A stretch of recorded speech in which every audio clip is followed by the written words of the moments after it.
नमस्कार दोस्तों, स्वागत है आपका हमारे YouTube चैनल पर। दोस्तों, इस मेंस आंसर राइटिंग के बेस्ट कंटेंट प्रोवाइड कराने में हमारी ये पहल आपके लिए बहुत कारगर सिद्ध होगी और इसी पहल की श्रेणी का यह दूसरा कदम है। दोस्तों, आज के इस वीडियो में हम पुनः 4 प्रश्नों का जिक्र करेंगे और आपको उसके लिए बेस्ट कंटेंट कैसे लिखा जाता है इसके बारे में भी आपको ऑडियो आर्टिकल के माध्यम से जानकारी प्रोवाइड कराएंगे। दोस्तों, हमारा जो पहला वीडियो था वो आपने उसको जितना प्यार दिया, मैं आज सबसे पहले तो आपको उसके लिए धन्यवाद देना चाहूँगा। और उसका जो PDF है वो हमारे कमेंट सेक्शन में आज या कल आपको पिन कर दिया जाएगा। आप उसमें जाकर देख सकते हैं और वहाँ से जो आपको लिंक दिया रहेगा उस लिंक पर क्लिक करके आप PDF अपलोड कर सकते हैं। दोस्तों, आज के प्रश्न की अगर हम बात करते हैं तो आज का हमारा पहला प्रश्न है कि वैश्वीकरण ने भारत के शहरी और ग्रामीण क्षेत्रों पर व्यापक प्रभाव डाला है, जो सकारात्मक और नकारात्मक दोनों हैं। इस संदर्भ में भारतीय ग्रामीण एवं शहरी क्षेत्रों पर शहरी जीवन पर वैश्वीकरण के प्रभाव में विविधता का आलोचनात्मक मूल्यांकन कीजिए। वर्ष 1991 के LPG मॉडल लागू किए जाने के पश्चात भारत वसुधैव कुटुंबकम को अपनाते हुए एक राष्ट्र राज्य के रूप में परिवर्तित होने लगा। इसका प्रभाव केवल अर्थव्यवस्था पर ही नहीं बल्कि विविध क्षेत्रों जैसे व्यक्तिगत, राजनीतिक, सामाजिक, सांस्कृतिक और आर्थिक सभी क्षेत्रों पर व्यापक रूप से देखा जा सकता है।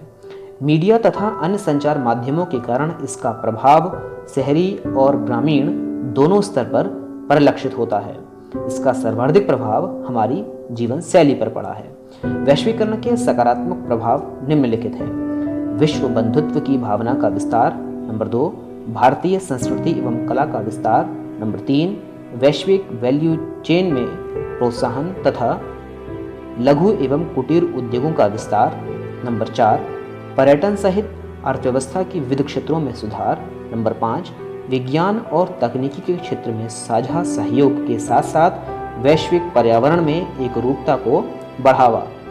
चूंकि सहसंबंध अंधविश्वास का आधार है, इसीलिए इसके सकारात्मक प्रभावों के साथ साथ नकारात्मक प्रभाव भी परिलक्षित होते हैं, जो कि निम्नलिखित हैं। नंबर 1, भारतीय संस्कृति का पश्चिमीकरण। नंबर 2, ग्रामीण रोजगारों तथा छोटे खुदरा विक्रेताओं की स्थिति में गिरावट। नंबर 3, विदेशी आय पर निर्भरता में वृद्धि। नंबर 4, विविध रक्षा समझौतों के माध्यम से भारतीय खुफिया तंत्र तक वैश्विक पहुंच। नंबर 5, विभिन्न जीवाणुओं तथा विषाणुओं का भारत में प्रवेश तथा पर्यावरण प्रदूषण। इस प्रकार यह कहा जा सकता है कि वर्तमान में जिस प्रकार की परिस्थितियां उत्पन्न हुई हैं उसके लिए यह आवश्यक है कि भारत का ग्रामीण और शहरी क्षेत्र मिलकर एक क्वांटम जंप के साथ आत्मनिर्भरता का अनुसरण करे। बात करते हैं आज के अपने प्रश्न 2 की। तो हमारा प्रश्न 2 है, किस प्रकार से भारत और फ्रांस अनिश्चित वैश्विक सोपान में नए गठबंधनों हेतु प्राकृतिक सहयोगी हैं? विश्लेषण कीजिए। 200 शब्दों में आपको इसका आंसर लिखना है। तो इसका आंसर है, भारत और फ्रांस दोनों के पुनर्जागरण का मूलभूत सिद्धांत स्वतंत्रता, समानता और बंधुता है। दोनों का उदय फांसीवाद और एक्टिविज्म के आलोक में ही हुआ है और वर्तमान में भी दोनों देश सीमा पारी आतंकवाद, साइबर सुरक्षा, जलवायु परिवर्तन जैसे मुद्दों का सामना कर रहे हैं। इसलिए दोनों देश इस अनिश्चित वैश्विक सोपान में एक नेचुरल पार्टनर के रूप में सामने आए हैं। वर्तमान में भारत जिस प्रकार वैश्विक संबंधों के बीच संतुलन को बनाए रखने के लिए प्रयासरत है, इसके लिए यूरोपियन क्षेत्र में फ्रांस की भूमिका महत्वपूर्ण है। हाल ही में आयोजित G7 शिखर सम्मेलन में भारत ने अपनी वैश्विक विदेश नीति में भारत फ्रांस संबंधों को मजबूत करने की चर्चा की। वर्तमान के इस अनिश्चित वैश्विक सोपान में दोनों देश एक प्राकृतिक सहयोगी के कारण लगभग एक जैसी समस्याओं का सामना कर रहे हैं, जैसे मैरीटाइम गवर्नेंस, सुरक्षा चुनौतियां, सीमा विवाद आदि। इन परिस्थितियों के आलोक में दोनों देश अपनी सॉफ्ट पावर पॉलिसी के माध्यम से प्राकृतिक संबंधों को और मजबूत कर सकते हैं। इसके लिए कुछ संबंधित प्रमुख क्षेत्र निम्नलिखित हैं। नंबर 1, विज्ञान और तकनीकी दक्षता में सहयोग। नंबर 2, रक्षा क्षेत्र में सहयोग। नंबर 3, बायर सेलर रिलेशनशिप में सुधार। नंबर 4, जलवायु संबंधी चुनौतियों, साइबर सुरक्षा, डिजिटल तकनीक जैसे क्षेत्रों में सहयोग। अतः यह कहा जा सकता है कि ये दोनों देश नेचुरल पार्टनर इस अनिश्चित वैश्विक सोपान में एक नए गठबंधन के माध्यम से सुरक्षित और समृद्ध विश्व का मार्ग प्रशस्त कर सकते हैं। दोस्तों, बात करते हैं आज के अपने प्रश्न नंबर 3 की। तो हमारा प्रश्न नंबर 3 है, सहकारी संघवाद का ढांचा नागरिक उड्डयन क्षेत्र को समवेग प्रदान कर सकता है। कथन का विश्लेषण करें। तो इसका उत्तर है, आपको 250 शब्दों में इसका उत्तर लिखना है। इसका उत्तर है, देश में वैश्विक औसत की तुलना में वायु यातायात तेजी से बढ़ रहा है। उड़ान स्कीम को बढ़ावा देने के लिए पीपीपी मोड पर 6 हवाई अड्डों का विकास तथा उड्डयन क्षेत्र में सहकारिता को प्रोत्साहन एक सकारात्मक विकल्प के रूप में सामने आए हैं। आत्मनिर्भर भारत अभियान के आर्थिक पैकेज के दौरान भारत को हवाई जहाज़ों के रखरखाव की सुविधा के हब के रूप में विकसित करने के लिए 1000 करोड़ रुपए के प्रोत्साहन के साथ सहकारिता को प्रोत्साहन प्रदान किया गया है। हालांकि बजट 2020-21 में वर्ष 2024 तक परिवहन अवसंरचना के लिए 1.70 लाख करोड़ के प्रस्ताव के साथ सहकारी संघवाद के आधार पर 100 नए वायुपत्तनों के निर्माण तथा वायुयानों की संख्या को 600 से बढ़ाकर 1200 तक करने का लक्ष्य निर्धारित किया गया है। लेकिन भूमि संबंधी चुनौतियां, आवश्यक आधारभूत अवसंरचना का निर्माण, हाईवे एयरपोर्ट लिंकिंग प्रोग्राम तथा मल्टी मॉडल परियोजनाओं का निर्माण केंद्र राज्य संबंधों अर्थात सहकारी संघवाद के माध्यम से ही किया जा सकता है। अतः यह कहा जा सकता है कि विश्व स्तरीय नागरिक उड्डयन संबंधी सुविधाएं प्रदान करने के लिए तथा उड्डयन क्षेत्र को संवेग प्रदान करने के लिए सहकारी संघवाद का ढांचा एक मील का पत्थर सिद्ध हो सकता है। दोस्तों, बात करते हैं आज के अपने प्रश्न नंबर 4 की। तो हमारा प्रश्न नंबर 4 है, हिंसक पुरुषत्व सामाजिक द्वंद्व का कारण होने के साथ लोकतांत्रिक तत्वों के भी विरुद्ध है। भारत में सामाजिक राजनीतिक न्याय के आलोक में कथन की चर्चा करें। 250 शब्द में आपको इसका आंसर लिखना है। बात करते हैं इसके उत्तर की।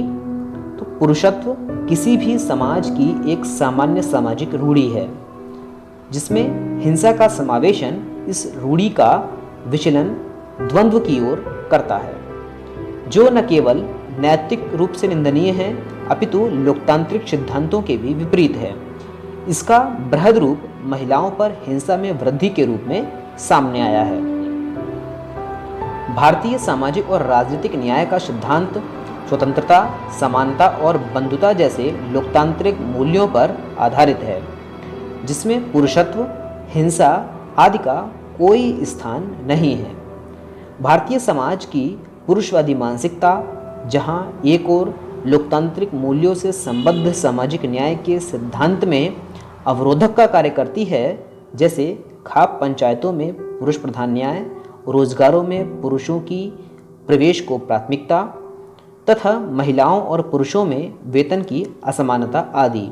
वहीं दूसरी ओर राजनीतिक नियमों तथा कानूनों में असमानता, राजनीतिक क्षेत्रों में महिलाओं की कम भागीदारी आदि ने इस क्षेत्र में पुरुषों के प्रभुत्व को प्रबलता प्रदान की है, जिसकी प्रवृत्ति वर्तमान में हिंसक पुरुषत्व को में परिवर्तित हो चुकी है, जो कि सामाजिक द्वंद्व का एक बड़ा कारण बनती जा रही है। अतः यह कहा जा सकता है कि रूढ़िगत सामाजिक सिद्धांतों में समानता का आधार परिवर्तन तथा विविध राजनीतिक सिद्धांतों तथा कानूनों में संशोधन एवं निर्माण में महिलाओं की भागीदारी हिंसक पुरुषत्व के कारण उत्पन्न हुई है, उत्पन्न हुए सामाजिक द्वंद्व को कम करेगी, जिससे भारत में महिलाओं पर होने वाली घरेलू हिंसा में कमी होगी तथा सामाजिक और राजनीतिक न्याय के सिद्धांत को भी दृढ़ता प्रदान होगी। दोस्तों, मैं उम्मीद करता हूं कि आपको ये कंटेंट हमारा पसंद आएगा और दोस्तों इसका PDF भी हम नेक्स्ट वीडियो के डिस्क्रिप्शन बॉक्स में प्रोवाइड करवाएंगे। और दोस्तों आपको बता दें कि इस PDF को डाउनलोड करना इसलिए ज़रूरी है क्योंकि आप उसको देखकर अपना आत्म अवलोकन कर सकते हैं और अपना एक बेस्ट उत्तर प्रोवाइड करके मेंस में अपनी दावेदारी को कई छात्रों, कई स्टूडेंट्स की तुलना में बेहतर बना सकते हैं। इसलिए दोस्तों आप हमारे इस कंटेंट को लगातार सुनते रहिए और उसके माध्यम से आप एक बेस्ट उत्तर लिखने की कोशिश कीजिए। और मैं उम्मीद करता हूं कि आप एक बार, 2 बार, 3 बार में हमारा ये कंटेंट सुन के इस तरह से हो जाएंगे कि आपके दिमाग में विचारों की उत्पत्ति स्वतः होगी और आप कुछ समय पश्चात स्वतः अपने माध्यम से उस कंटेंट को 200 और 250 वर्ड की फ्रेमिंग में पूरा कर लेंगे। दोस्तों आज की वीडियो में इतना ही है। अगर वीडियो पसंद आई हो तो उसको लाइक कीजिए। और हाँ दोस्तों, एक ज़रूरी सूचना है कि जिस तरह से हमारे सब्सक्राइबर्स की संख्या बढ़ी है उसके लिए मैं सबसे पहले आप सभी लोगों को धन्यवाद देना चाहूँगा, क्योंकि आपका भरोसा और हमारी मेहनत ही है जो हमें इस कागार पर लेकर आई है। दोस्तों thank you very much for